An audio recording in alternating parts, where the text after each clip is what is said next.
Des choses ont arrivé dans ta vie, des épreuves et des moments difficiles qu'Allah t'aura prescrits, cela afin de t'éprouver et de te récompenser selon ce que tu en auras fait. Jour après jour, on voit des choses plus tristes et des choses difficiles à supporter. Et face à ces situations, le musulman qui croit au jour dernier et en Allah doit avoir la meilleure façon de se comporter. Cette vie présente est un test et chaque chose qui t'arrive est soit un bienfait pour toi, soit une punition d'Allah. La plupart des musulmans possèdent des richesses, une belle famille à côté d'eux. Mais ce sont eux qui s'éloignent d'Allah. Allah leur accorde la richesse, mais ils jouent à des jeux d'argent. Ils financent dans des choses illicites, détruisent leur santé et gâchent leur propre vie. Ils possèdent au départ l'un des bienfaits de la part d'Allah, mais c'est leur façon d'en disposer qui fera qu'Allah va les châtier au jour dernier.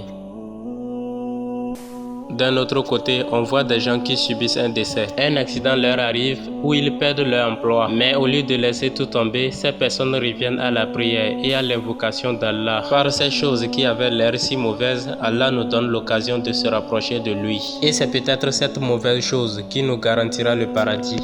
Dans le passé, vivait le peuple de Rad. C'était l'un des peuples les plus forts qui ait existé sur terre. Allah leur avait donné énormément la force et une immense taille. Et avec cette force, ils bâtissent leurs maisons sur les collines et possédaient également des jardins démesurés. Mais avec cette force, au lieu de s'entraider et de faire le bien, lorsqu'ils s'énervaient, ils ne montraient aucune pitié pour son prochain. Ils adoraient les idoles et pour la vie d'ici-bas, ils étaient totalement méchants. Allah les a envoyé un grand prophète qui avait une grande place parmi eux, et lorsqu'il est venu avec les preuves de son Seigneur, ils l'ont traité de menteur. Et par la suite, ils ont été terriblement exterminés. Allah nous donne cet exemple parmi les signes pour nous faire réfléchir. Si c'est un bienfait qu'Allah nous a donné pour nous élever au degré, cela ne doit pas nous saouler pour être un adorateur du péché. Allah nous envoie l'un après l'autre, et rares sont les croyants qui arrivent à savoir si c'est un test ou pas. Car notre propre téléphone peut être la cause de notre propre perdition. Le musulman doit faire attention avec tout ce qu'il reçoit et de ne pas être laid avec la vie d'ici-bas. Allah dit au prophète alayhi salatu wassalam dans la sourate al-Taha: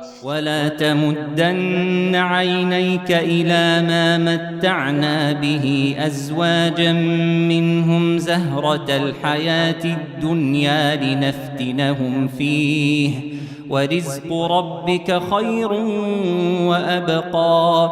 Ces bienfaits qui nous présentent ne doivent pas nous éloigner de notre objectif.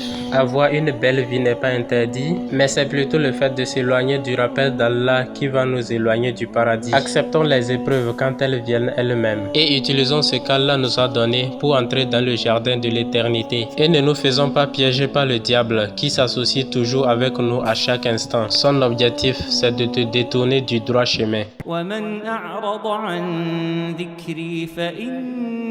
له معيشة ضنكا ونحشره يوم القيامة أعمى قال رب لم حشرتني أعمى وقد كنت بصيرا قال كذلك أتتك آياتنا فنسيتها وكذلك اليوم تنسى وكذلك نجزي من أسرف ولم يؤمن بآيات ربه ولعذاب الآخرة أشد وأبقى.